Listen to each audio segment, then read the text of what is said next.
Ladies and gentlemen, please welcome back your 2022 UCP AGM Chair and MC, Cynthia Moore.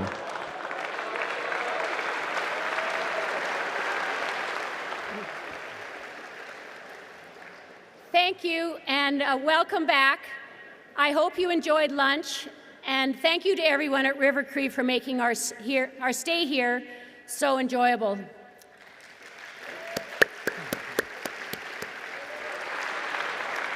Before we get on with our program, I just want to say thank you to all of you. I heard in the hallways how much everyone is enjoying the positive atmosphere. I think this AGM has done a lot for the unity in our party, so I just want to commend you all for being here. I know you're taking a weekend away from your families and other things that you like to do, but let's just give a hand to all of you for being here. Thanks so much.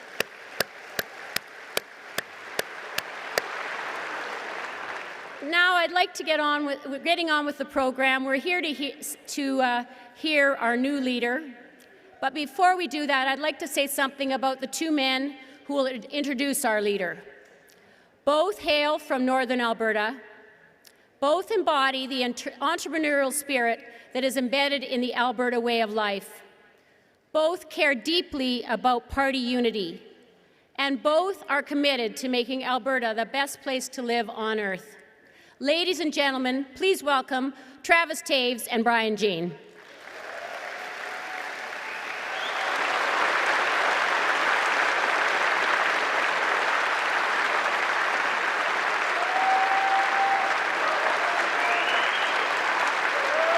Thank you very much, everybody. Thank you. I want to begin by acknowledging that we've just spent a long summer as Conservatives debating, fellow Conservatives, about what comes next for our party and province. It was a necessary and valuable process, a process that made our party stronger, a process that made our province stronger. And I think I speak for many here today when I say I'm glad that process is over.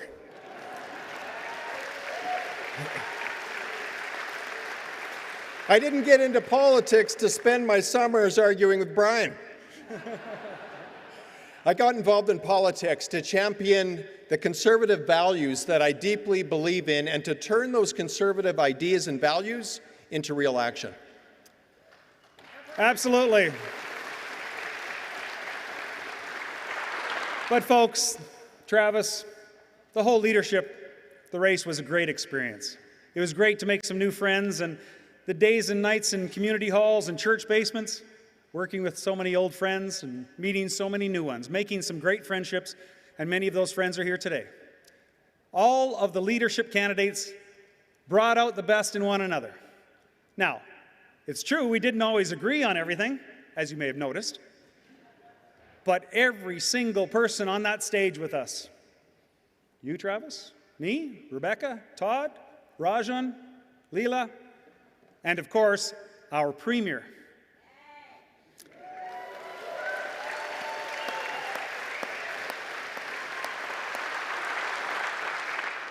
Every single person on that stage, as diverse and as different as we all are, we all ran for the leadership because each of us, every one of us, all of you here today love Alberta.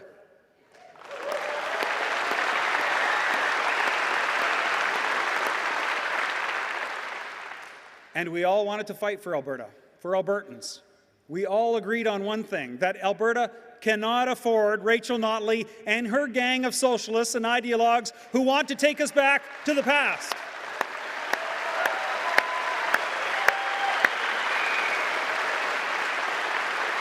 Well said, Brian. Well said. The race this summer was an important part of the democratic process, and I'm proud of the vigorous debate we had over policy and leadership. Today, the United Conservative Party is stronger for that leadership contest, stronger for the ideas that were debated, stronger for the engagement with tens of thousands of Albertans. And now it's time to turn the page. Our caucus, like our party, is coming together to prepare for an even bigger fight ahead. It's time to look to the future. We just held a 3-day caucus retreat, and I can tell you that as a team, we're energized, we're unified, and we're proud to represent our party and all Albertans in the exciting days ahead.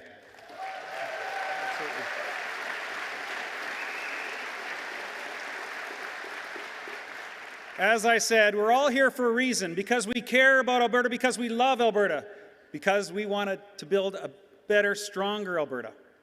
And we're prepared to fight for Alberta against anybody who would hold us back, that would hold us down. Now is the time for us all to rally behind our province, to rally behind our party, and to rally behind our new leader, Premier Danielle Smith.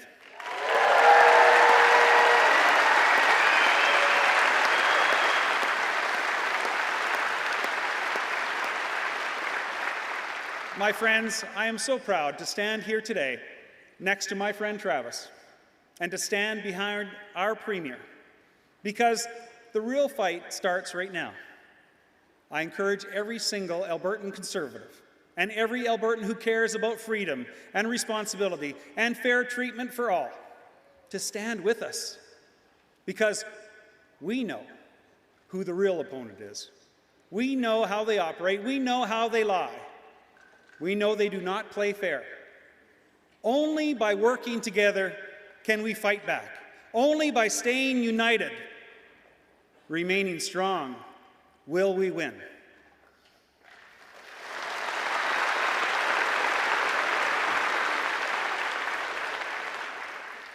As members of the United Conservative Party, we're fiercely committed to the ideals of fiscal responsibility, a commitment to a market-based economy, and the foundational principle of individual freedom, liberty, and limited government.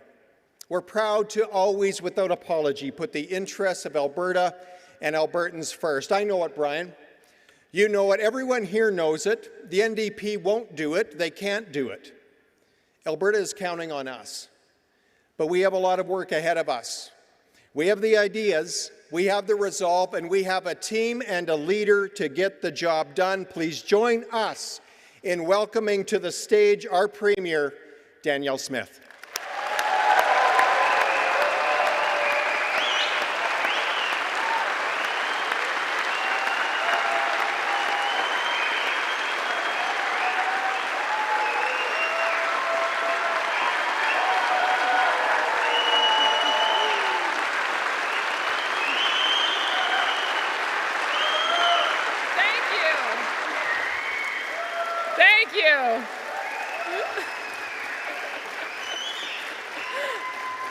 Well, certainly a lot more people here than at the governance policy discussions last night. Thank you to Travis and Brian for that very kind introduction. I'll have more to say about them in just a minute. But good afternoon, my friends. It's great to see you all here at the River Cree Resort and Casino. It's a wonderful facility, and it actually makes me feel a little bit nostalgic for one of my political heroes, Ralph Klein. I think Ralph would have really enjoyed the idea of holding the AGM here, don't you think? I've been thinking about Ralph quite a bit in these last weeks. He was a regular guy, just a regular guy next door with a heart of gold who could get along and chat with basically anyone about anything. I'm also struck by the way that former MLAs and ministers in his caucus talk about him to this day. Because Ralph never ruled over his caucus with an iron fist. He believed in empowering MLAs and ministers, and he also believed that MLAs and ministers shared the face of the party, like Jim Dinning and Stockwell Day and Shirley McClellan and Gary Marr, Pat Nelson, Steve West, the list goes on. And these great Klein ministers and Albertans are still remembered today. You see, Ralph understood that no one can govern a province as diverse as Alberta without an exceptional team behind them. And I'm doing my very best to learn from that example. So I wanted to share with you what our team has been doing these last 10 days while the NDP and many of the media have been unloading on us without ceasing. While that storm has been raging outside, our caucus has been building the foundation for a UCP government that Ralph Klein would be proud of.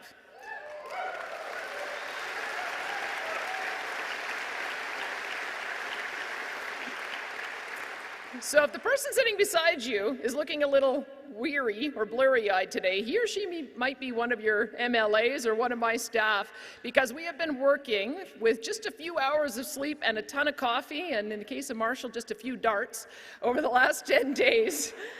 Most of these transitions take 2 months, and I asked our caucus to do it in 2 weeks.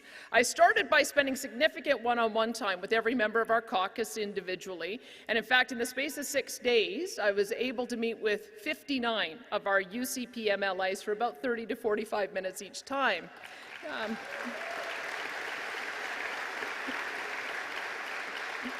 And that's why I can say that the quality and skill set and education and commitment of these men and women is exceptional and beyond any team the NDP could ever dream of putting forward as a prospective government.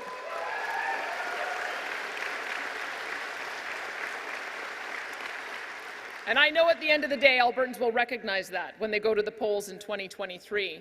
Yesterday, from amongst our amazing caucus members, I announced a cabinet. And let me tell you, those were very hard choices because there were so many good candidates to choose from. But I believe we got it right. And further, we have instituted a policy process where every single MLA, minister or not, is going to be meaningfully involved in creating and developing government policy.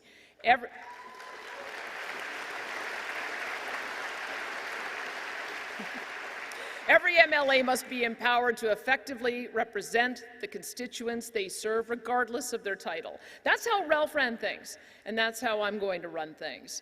And as for our cabinet, we have the strong and steady fiscal leadership of our Finance Minister, Travis Taves.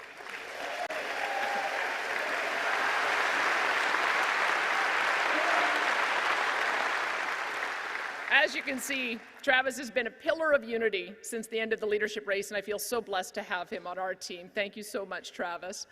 And our Jobs, Economy and Northern Development Minister, Brian Jean, is totally committed to the unity of our caucus, to growing our economy, and to making our northern communities, ensuring that they have the resources they need to keep up with that growth. Thank you so much, Brian.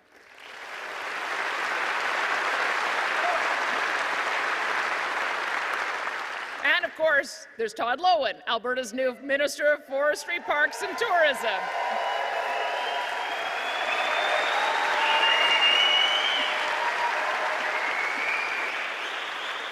And Rebecca Schultz, our Minister of Municipal Affairs.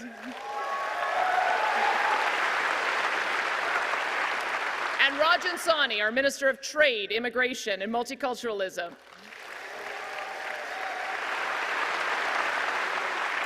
Let's hear it also from my two deputy premiers, Minister Casey Madhu and Minister Nathan Neudorf, who I've asked to be my eyes and ears in northern and southern Alberta to listen and report back on what Albertans are saying and what we can do better to serve them. Thank you, Minister Madhu and Minister Neudorf.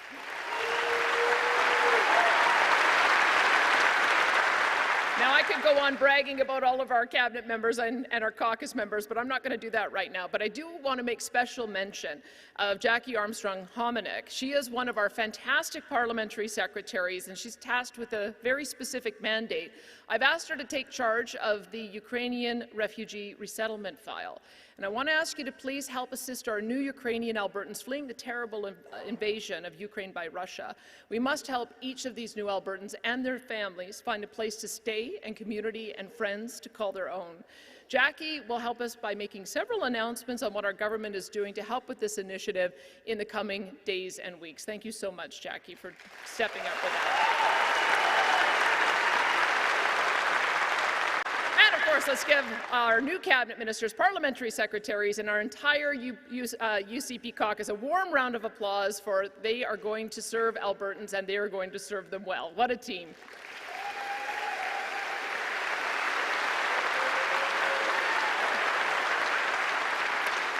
We also had an opportunity earlier this week to attend a caucus retreat to discuss the priorities and policies Albertans want us to focus on in the coming months and to socialize and get to know each other a little bit better. We even took an opportunity to play some paintball, and I can tell you, I will remember that experience for the rest of my life, as will Nate Horner when he tried to sneak up on me. He will know not to do that again. And I'll specifically remember the purple welts that I have for at least the next couple of weeks. But that retreat was an amazingly powerful and needed team-building opportunity, and let me tell you, We have all been a little bit quiet for these past 10 days, regrouping and bringing this team together, but let me assure you, we will not be quiet for much longer. Our team is now unified. Our team is now ready to fight for Albertans, and come hell or high water, we are going to beat the NDP in 2023.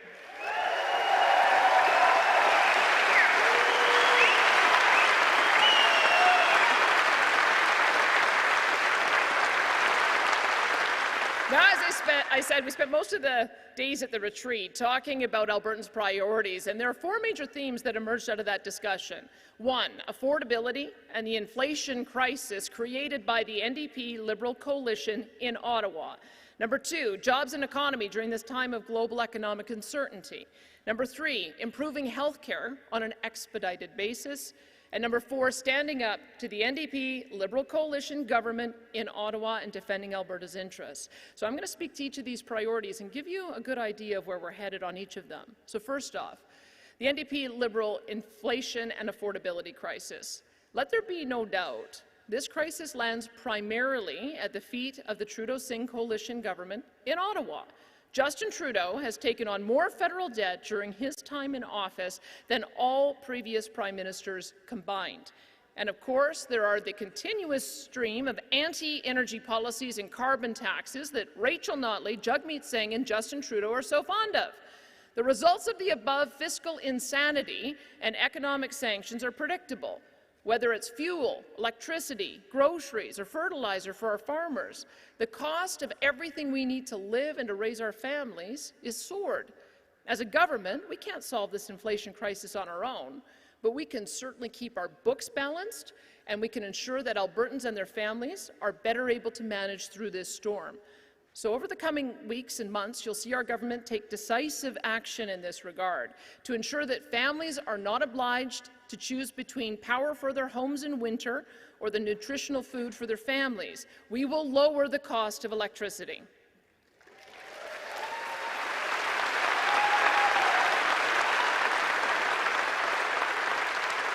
To ease the financial burden for seniors and vulnerable Albertans, our government will ensure that they have more in their wallets right away to meet the rising cost of life's necessities.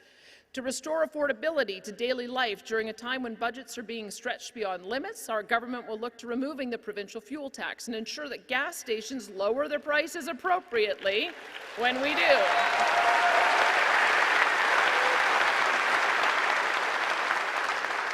And friends, Albertans are the owners of this massive energy resource. It's time to ensure that each of you benefit from that ownership. Affordability is the primary challenge facing Albertans today, and we'll make sure that every decision we make from now on until this crisis is over addresses this for Albertans. Now, number two, our caucus is also laser-focused on increasing jobs and strengthening the economy.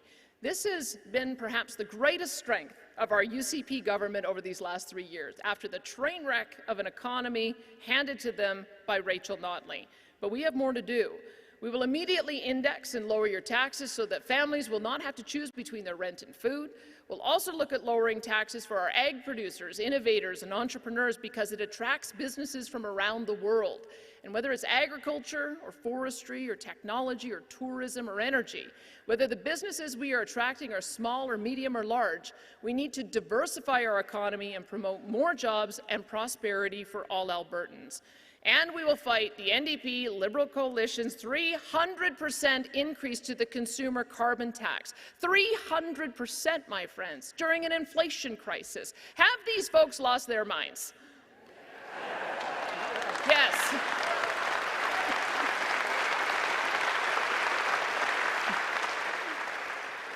You thought that was a rhetorical question. Yes, yes, they have. A 300% increase in carbon tax will cost Alberta families almost $1,000 per year net of all rebates, and that's just the tax itself, not to mention the accelerated inflation it will cause. And my friends, incredibly, Rachel Notley is on the record that she supports this carbon tax increase 100%. That's what she thinks is good for Alberta families. Well, I don't. Albertans can't afford these woke, incompetent NDP policies, whether in Ottawa or in Edmonton.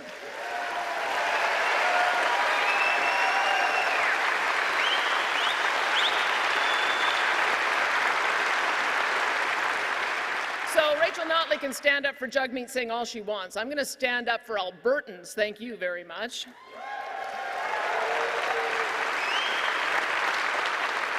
Now on to healthcare, another priority identified and discussed at our caucus retreat. Our MLAs are deeply concerned about healthcare, as are all Albertans, and rightly so. And here's the problem. We have amazing frontline staff. Our nurses, our doctors, our paramedics, but we have far too many managers and consultants and not enough frontline staff.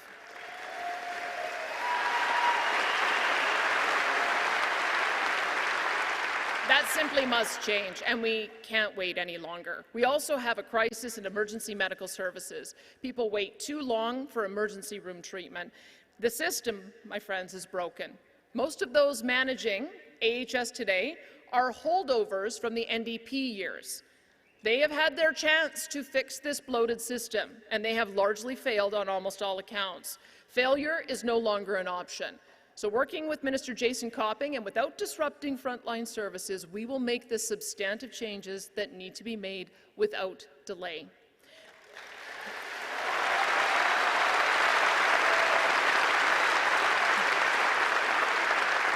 We will ensure that all areas of the province have prompt, efficient ambulance service. To address emergency room lineups, we'll improve the triage on the front end while ensuring that those in need of additional care but not in need of a hospital bed are moved to more appropriate facilities and supported there. We can and we must act, and there will be announcements on this very soon.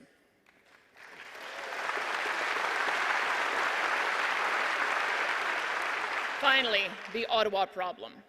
There can be no doubt that the current NDP Liberal Alliance is just the latest in a long line of Ottawa governments that have frustrated the legitimate aspirations of hardworking Albertans. That stops now. When Ottawa announces policies and laws that attack our economy or violate the rights of our people, or when Ottawa seeks to take control of our sovereign areas of provincial jurisdiction, our UCP government will not enforce those laws and policies in this province, period.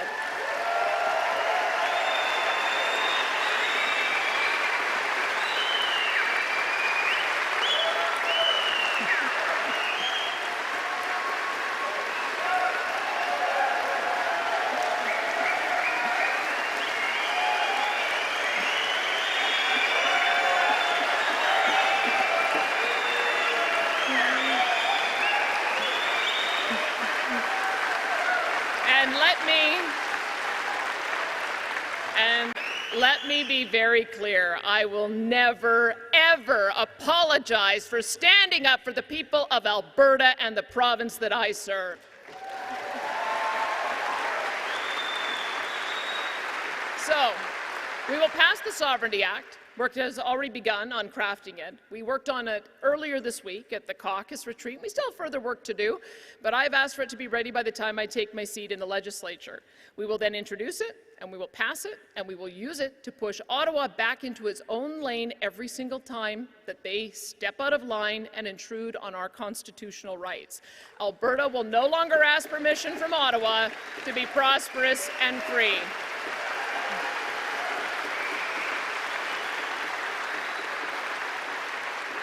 Those days are done. And my friends, I did not campaign by saying things to win your favor and your votes, only to change the channel on you later. We will get this done.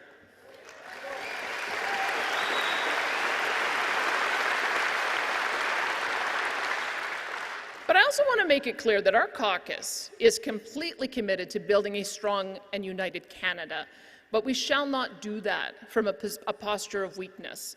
We shall do that from a position of strength. Rachel Notley fearmongers, of course. She says doing this is akin to separation. But she and others who are saying this are not telling you the truth. What she is really doing is covering for her own failure as a premier. She had 4 years to show us that she would stand up for Alberta. Remember how she brought in the carbon tax to get social license? That's what they called it. And what did she get? Nothing. So when Ottawa attacks our energy workers again, or won't budge on equalization, when they triple the carbon tax, when they landlock our resources and confiscate legal firearms, what do you think she will do? She'll do what she has always done, absolutely nothing.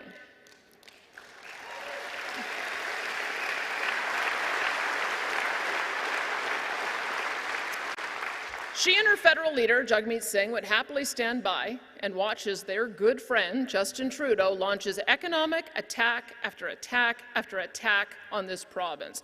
Well, our UCP caucus team and I will not let that happen.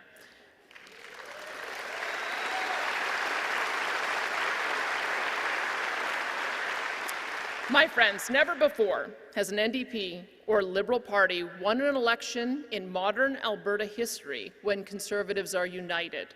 Over the next 7 months, our Conservative family, we will pour ourselves into ensuring that we beat the NDP in 2023.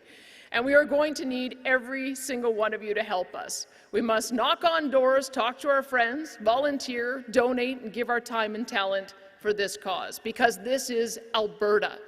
We love this province and all it stands for. We won't sit by and allow socialist NDP policies to destroy what Albertans have worked so tirelessly to build. Our Alberta is one of the most prosperous places on earth, one of the great bastions of freedom and liberty anywhere, where people come from all over Canada and all over the world to build their dreams. This province is worth fighting for, no matter what the media or the woke Twitter mob throw at us.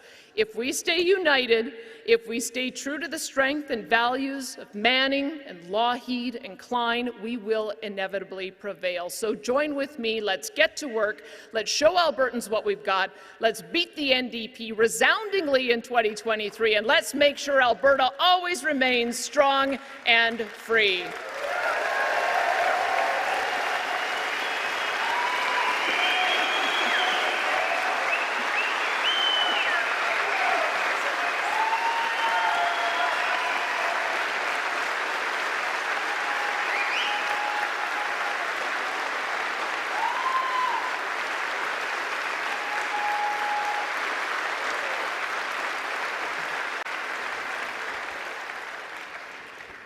Thank you, Premier Smith. Well, that was worth waiting for. We thank you for your passion and thoughtfulness. And I just want to say right now, on behalf of everyone here, we are behind you. We will work hard, and we will make sure the party's ready for that next election.